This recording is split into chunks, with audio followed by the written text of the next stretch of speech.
see. Okay, wow. Well, hello everyone. Happy pre-Friday, Friday Eve.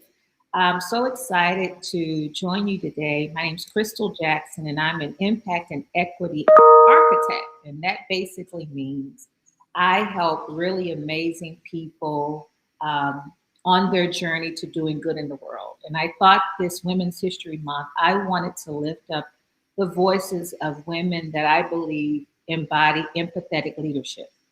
And today we have with us Miss Manuela Testolini. She is the founder of In a Perfect World. Hi, Manuela. Hi, how are you? It's so good to see you, and thank you for joining us. Thank you for having me. It's early where you are, and I'm sure that our new lifestyles are requiring us to do a lot more than we normally do. That's an understatement. Right? So I so appreciate you making the time to join us. Well, we can start there. How are you staying healthy and sane during this pandemic? Oh my gosh, that's a loaded question. You know what, I will be completely honest and say it has been a challenge to find balance. Yeah. I'm working full time and also being a full-time mom and teacher and tech support for Zoom and all the things that are coming with this new reality for now. But I've been really mindful about trying to do 15 minutes of any kind of movement each day. And whether it's my kids and I sashaying around the neighborhood to get our blood going, or jumping on the trampoline. But anything, I used to try to set out, let me get an hour of time to do something, and it's just not happening. So if I can do 15-minute increments here and there, it has really helped with managing sanity and stress and all of that. And I feel it when I don't do it now. So if I don't get my 15 minutes in somewhere in the day, then it really it makes a big difference. So that's huge. And then also, I just try to drink a lot of water. I realize we need to drink a lot of water to just, when we get to mental brain fog, even my kids sitting at the computer quite a bit for homeschooling, we have to just hydrate and keep ourselves going. Well, good. Well, I'm glad that you're finding some rhythm, right? It's, we all probably thought this would be 2 weeks, and now it's a year. Right. Much more than we imagined. And someone like you that travels the world, we'll talk a little bit about that. This is really going to be difficult for you. So let's hop right in. What inspired you to launch In a Perfect World? Oh my gosh, I started In a Perfect World 15 years ago. It's our 15th anniversary this year. Congratulations. Thank you. I know it's gone by very quickly. We're looking forward to the next installment, but it's been an incredible journey. I started it very organically. I did not intend to be in the nonprofit space. I actually thought I was going to be an attorney, was very much on that track, and then became disenchanted, I will say, with the legal system, and decided to take a year off and volunteer in a homeless shelter. And I did that and realized there was a spark there. There was something that I really wanted to get into. And so I started working with foundations and people that had money and grassroots organizations that needed money and connecting them. And I would go in and make sure that a facility like a homeless shelter or domestic violence shelter would have all of their needs met to run the facility. And there were these discussions kind of happening at this executive level. And then I realized no one was asking recipients or the beneficiaries of the services what they needed to make their life more palatable. And so I used to ask this question: in a perfect world, what would you like? What would you need? And really, my heart is really with children. So I had those discussions with the adults, and I received a lot of amazing answers. But then I started to talk to the kids, and I realized that a lot of those kids in those situations have a difficult time just speaking to an adult. And so I started approaching it in terms of art projects. I would say, draw what your perfect world looks like, or, let's make a change the world banner. What would you do to change the world? So that they could start to get the dialogue going. And I received every kind of answer that you could imagine. I'm going to date myself now, but I want a Game Boy, or I want to go to Disneyland. In my perfect world, I would go to Disneyland. And then I met this boy. I was at a domestic violence shelter, and there was a group of kids who I was working with and doing the art projects, and it was all this chit chat, and everybody was excited about the discussion. There was this little boy on the side who just was coloring in the corner. And so I slid up next to him and I said, why don't you tell me your name? And he didn't really answer. And I kept kind of prodding him a little bit. And when I asked him this in a perfect world question, he never looked up from his paper and he just said, I want a blue crayon. Oh. And I thought, well, okay, well, he must not understand what I'm saying. I could get, if I could get you anything, what would it be? Pretend I'm a magician or a superhero. And he said, again, very simply, I'm going to cry. It's like 15 years ago. I want a blue crayon. And I thought, okay, I must find out what the story is with this boy. And so I spoke to the mom, and I found out that the two of them had left this domestic violence situation in the middle of the night. And she grabbed the things that she thought were most important to him. So the Tonka truck, the teddy bear, the box of crayons, but left behind his favorite blue crayon. Oh. So she and I, faces full of tears. I said, what I'm taking away from this is that no one has asked him this question, and he has this void, which is easily fulfilled. Mm-hmm. And so I made it from then on. I just said, okay, we have to have this discussion with kids. We have to be able to lift them up and hear their voices. And so it turned into these arts empowerment workshops for kids in these places like transitional housing, for instance, where they would have an opportunity to really tell us what it is that they see. And then the answers got bigger and bigger. So I had another boy who was in a shelter in Minneapolis who told me in his perfect world, actually he drew, I still have a picture of it. He drew a house. In his perfect world, he was drawing a house. And I said, okay, well, I understand you're in a shelter. So in your perfect world, you would have a home to live in. And he said, no, I want to get homes for all the other people because I already know how it feels to not have a home. And I thought, okay, it's like wisdom from these little children. And so although I said to him, well, we can't help you get homes for all the other kids, but what we can do is help other kids like you who are in this situation. What would make you feel better in this situation? So we had him, as an 8 or 9-year-old, lead a service project where he created care packages for other children entering the shelter so they could have a comfort package when they arrived. So it gave him a sense of control and power and to have a say, to really just have a say in what's going on. So it has parlayed into an organization that really believes that all kids can change the world and they just need the tools and the opportunity and to be given a chance to hear their voices really make a difference. Wow. So you held space for all of them. You were able to listen. And I think that is a gift in itself. So I want to commend you for that. Like there were so many other things you could have been doing with your life, but you said, I want to listen to people that people have forgotten. So kudos to you for that. So how can people support what you're doing, Manuela? Like, tell us, how can we help you? There are a multitude of ways. We are really good at doing the work, and sometimes we don't look up to say, hi, we're here. Can you spread the word? Can you tell other people about what we're doing? We have launched something called Our Village, which we would love for people to join. It's a a group of monthly donors who help to support our programs. The good thing about In a Perfect World is that we still covered the entire back end of the organization. So every penny that anyone donates goes directly to programs. And in this time in particular, we have kids, the needs are exponentially greater. So any support is magnified exponentially. Wonderful. Well, thank you for sharing that. And your website is www.iapw.org. Is that correct? Okay, so they can go there and they can find ways to support you. Well, we know this is Women's History Month, and I have to ask you this question, but what woman has inspired you and why? Oh my goodness. That's the easy one. My mom. Yeah. I'm really lucky. I attract amazingly powerful women to my life. And I think it's because I came from an amazingly powerful woman.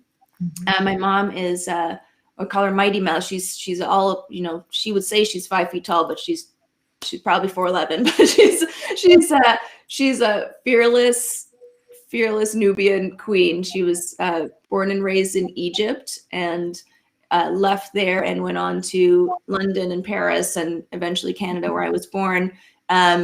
Picked up 5 languages along the way, and has really forged her own path everywhere she's gone. But she really taught me about just understanding the world beyond yourself, and taking me to spend summers in Egypt as a third world country or developing nation.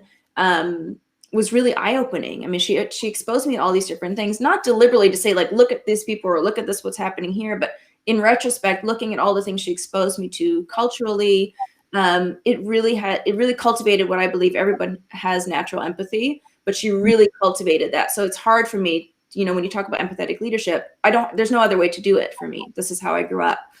So my mom is my number one inspiration. So now we see what has sort of like inspired your global work. Do you mind talking to us a little bit about why you think it's important for this work to be global and not just domestic? I think that's important for people to hear. I think it is important. I think that, as I said, having grown up, I grew up with friends. I grew up in Toronto, which is an incredibly multicultural city. So one of my best friends was a Sri Lankan refugee. And I grew up hearing the stories of people from all over the place. And growing up in that atmosphere, you realize not only how we all have different stories, but we realize how our commonalities and what are the things that we all want and desire for life. And when I started In a Perfect World, it was very daunting because I'm very ambitious. And at the time, I will admit, I was perhaps slightly naive, thinking that I'm going to just change all these things.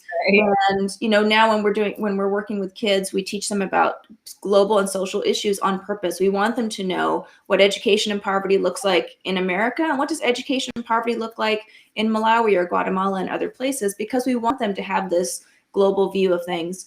And it is a really important bridge to have that, because I think that, if you grow up as if you're in some sort of bubble and what we do here doesn't affect other people or vice versa, it's really challenging to get people out of that. And so rather than try to deprogram grown-ups, let's start with programming the children. But the reason we do the overseas work in particular is we focus on education. When, as I said, when I started In a Perfect World, I was trying to do so many things.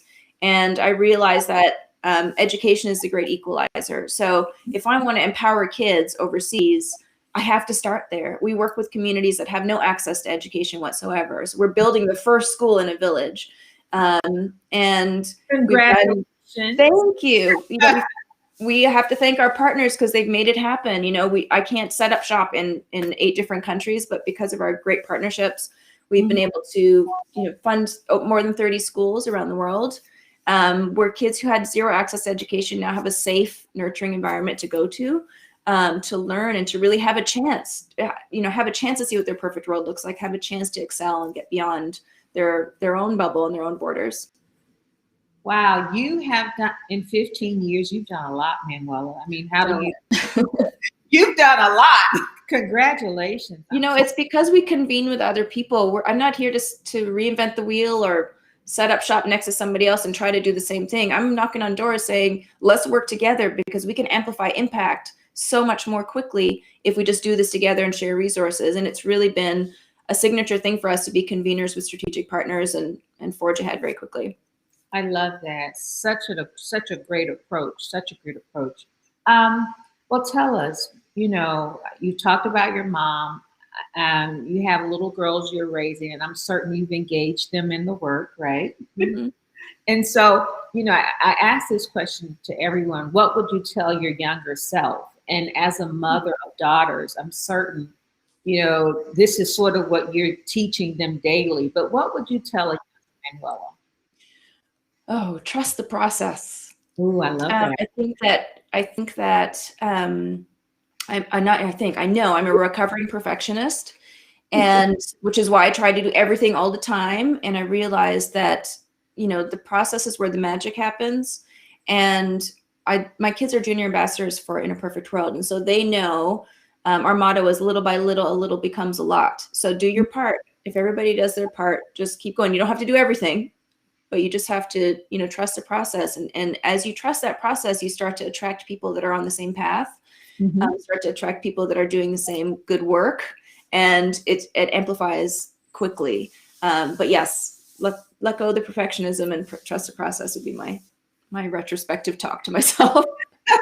I love it. Well, I think COVID, this health pandemic has taught a lot of us that, what we thought we controlled and what we thought we knew no longer exists. So I want to thank you so much for joining us. And then again, how can people Well, do you have anything coming up that you want to share? Anything new happening that you want to talk about? Yeah, we have next month is actually Autism Awareness Month. So my girls were inspired by another young boy who is doing some good work. He's raising some money to do to create a sensory room at his school for children with neurodiversity. So my kids are launching a campaign actually next week. So you'll see that. You'll see a little video for them explaining this because it's their new passion project. They've been helping kids in underserved classrooms for a number of years, and we've knocked that out this year and helped a lot of kids. And this is their next project. So keep an eye out for that. Join the village because it supports all of these little kiddos and the good work that they're doing. And like I said, it's little by little, a little becomes a lot. So even $5 a month makes a huge impact in the life of a kid. Wonderful. Manuela, thank you so much. This has been a pleasure, and I hope all of you listening will reach out to her to support her work. We're happy about what the next 15 years will look like, and we are so honored to have you, and I am so proud of you, and please keep up the incredible work. Thank you, Crystal. I so appreciate you having me. Yeah, it's been a pleasure. Talk to you soon. Talk to you soon. Bye. Bye-bye. Wow, 15 years. I mean, she's established a school where kids didn't even have access to an education. I can only imagine what the next 15 years will look like. Please join her at, again, visit her website, at www.iapw.org, to find out more about ways you can be supportive and ways you can help her. When the global pandemic happened, there was a lot of talk about how to support founders and entrepreneurs. And I kept thinking, well, what about the people that are holding up the world? How can we support them? And I thought it was really important to lift up the voices of women that are leading incredible work and doing great things. Yesterday, we had Tracy Mourning, the founder of Honey Shine. She's doing great work based in South Florida. We also heard from Aisha Nyandoro, who is doing great work with Springboard to Opportunities in Jackson, Mississippi. She's based in Jackson, Mississippi. And what I love so much about the work that both of those ladies are doing is they're filling the voids. They're responding to the needs of women and trying to help create a more equitable society. And not just through emergency response, but through attacking systemic inequity. And a great part of attacking systemic inequity is by focusing on education, just like what Manuela described. So next up, we have Melanie Campbell with the Black Women's Roundtable. We're going to take a really brief break. Don't leave us. Stay tuned. Grab some water, or take a restroom break, or check your text messages. But we'll be back in about 2 minutes. Stay tuned.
Hi, we're back. Thank you for waiting. I'm certain that the work the wait will be worth it. Crystal Jackson here. I'm an impact and equity architect, and this month I wanted to, as a part of Women's History Month, I wanted to host conversations with women that are holding the world up. I call them empathetic leaders, and we have the very busy Melanie Campbell with us. Melanie, there. Hello. I'm so I'm glad you. so sorry. It's just it kind of got a little backed up. So That's okay. That's okay. You want to tell everyone what you are in the middle of right as we speak? we are in the middle of hosting. So first of all, let me just say it is so good to see you. Oh, Thank you so much. There was thank, no way I was going to miss it. thank you. Okay. Thank you. And hoping family all are well. Yes, Because I know Mississippi, yeah. had some weather things going on down there. And you So all responded very well with the round table. So thank you for that. I thank appreciate you. I'm glad we can. That's what we're supposed to do, it. Help right? out. That's how we holding up the world, right? We holding it up together.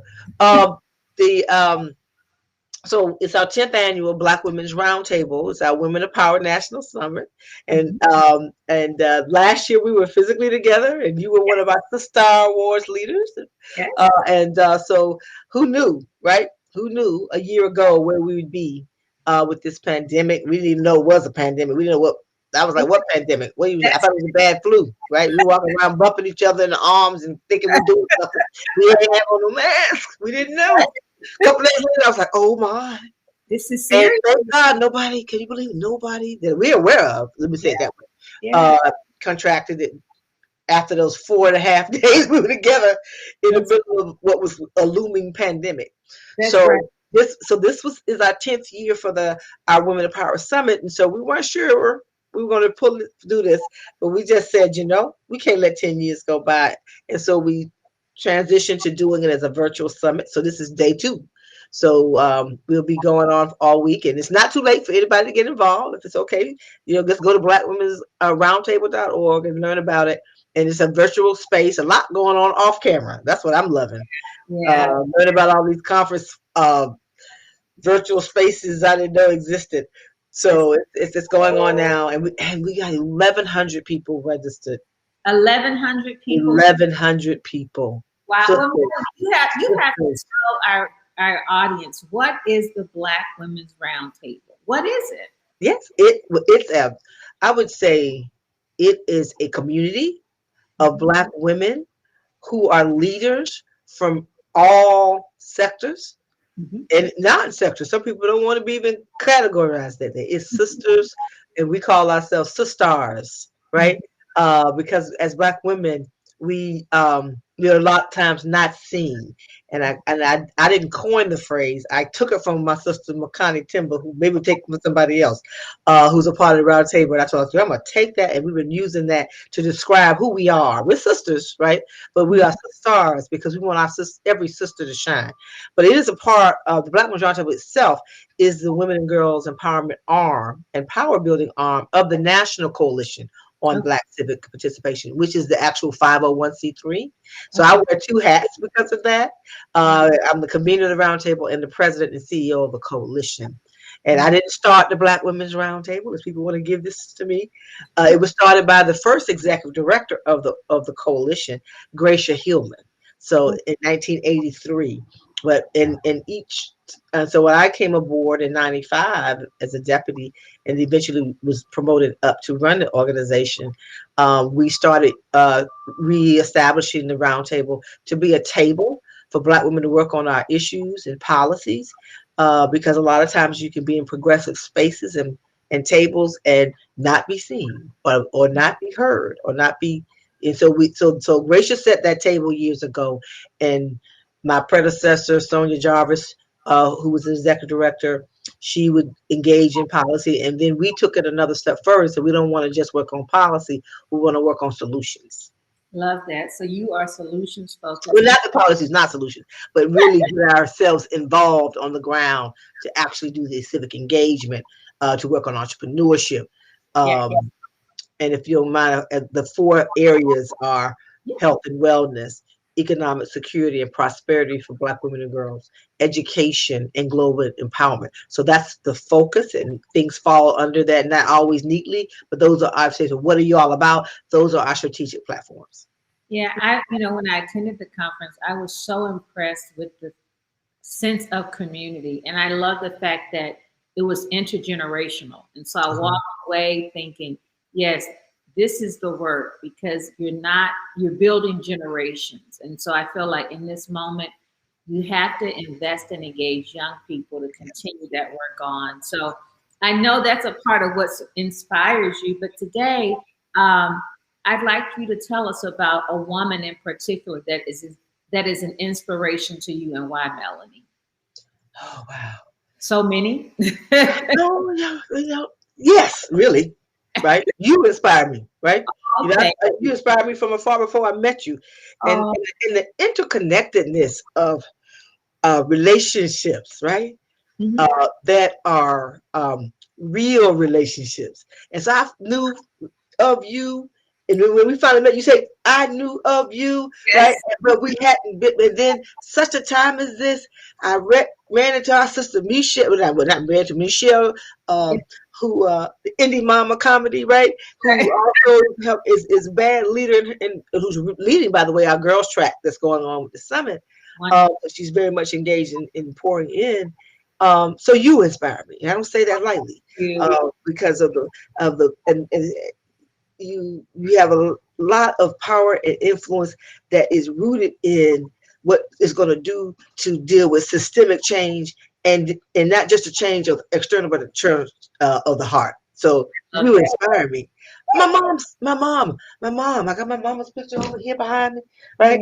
I got my family behind me. So the people who inspire me on a deep level are like my family members who've gone on to help me keep going, and my sisters that are still living. And we grew up with a family of 6 of us in my family, and I have and then 2 others. So it was 8 siblings, right? And not all together, but we are together. And so I've lost 2 of my sisters. My dad died a long time ago, but my mom just died. Maybe actually it's been 5 years. It feels like yesterday. Yeah. So I think about that every day, and how I can keep their legacy with me, and till long as God wants me here. Love that. Love that. Well, how can people support you, Melanie? I mean, you do Get involved. Just get involved. Yeah, I love We have roundtables in several states. We're not everywhere, but what we're building is an online space, especially in this time, right? Sister D. Marshall helped leading that, and we're building. So we have a website for Black Women's Roundtable, because it's too big just to be up under. So blackwomen's.org is blackwomen's.org. They can go there and learn more, and to find out what states. We have a lot of southern states where we actually have networks and state affiliates in several southern states, including Mississippi and Alabama and Florida, and Georgia, and I said Mississippi. I'm leaving somebody out in the south. Louisiana just started up again. We are also in North Carolina, Good. and Ohio, Pennsylvania, Michigan, and DC, Maryland, Virginia. And we're working to see how we can start establishing them other places. But I don't believe in just throwing stuff out there. We have to have it together to build the capacity, so that people aren't just a number on a website, but actually can fully be engaged. So the way we make it for others who aren't in those states is we do these things like the summit. Okay. You can come from anywhere and be involved in the summit. Yeah. Wonderful. Well, I want to sort of wrap up with this one question, and it goes back to when we started. I talked about how your work is like intergenerational. What would you tell a younger Melanie? I've been asking all the ladies, what would you tell your younger self? Take care of myself better. Well, try to pour into others. I pour better into myself, and be a little more selfish. I try not to use that word. Yes. About it. Yeah. yesterday, Tracy Mourning told us that it was important for women to be self-full. Like, Okay, so we're yeah, better than selfish. So good, I'll use that one. that's right, self-full. Because if you are constantly investing and helping hold others up, I think it's important for you to take good care of yourself. Melanie, sorry. One thing I was going to say, Kristen, one thing I learned, I went through COVID, right? Yes, that's right. And what COVID did, well, first of all, it humbled me, right? To know that I wasn't invincible. Okay. That's a lesson. And that's all I'm going to say about that, really, that we have to take care of ourselves. Fortunately, I think part of what Doc said was because I walk a lot. Well, I wasn't walking enough because I still need, got a couple of pounds to get off. But I was consistent enough that things like having strong legs played a good role in my recovery, believe it or not. I could pick myself up. I could move myself, in the bed, things that you don't think about. So, and by the way, everybody get the COVID shot. It's not the flu. You don't want it. And that's from a person that survived. People die from the flu too. By the way, that's very true. Well, Melanie, I'm so happy you could make time to join us and tell people a little bit about the Black Women's Roundtable. So again, if they want to find out more, they can go to www.blackwomensroundtable.org or just Google Black Women's Roundtable and a whole lot of stuff will pop up. Well, is there anything new that you can want to share in closing? Anything new coming up that you can share? Well, this is a little wonky, but we're about to release our Black Women's Roundtable report in about 3 minutes. And we do that every year. So we have a policy agenda, but also we're about to roll out the next phase of our Rebuild Hope and Justice project. And so there's more we're going to launch it Saturday, and if folks tune in and even if you don't register, you can watch us on our Facebook pages. And the National Coalition's Facebook page will be tomorrow. Crystal Essence will be magazine will be live streaming most of the program, as well as Roland Martin Unfiltered, who both have been our media partners throughout with the work. Congratulations. Well, I know the report is always exciting. It has incredible data points. So if people are looking for a place to find information about ways they can sort of help advance Black women, there's been a lot of conversation about it as we talk about all the women leaving the workforce and the challenge due to COVID. So Melanie and the Black Women's Roundtable, I believe, is a great resource for data and information if you want to grab that. Melanie, thank you so much.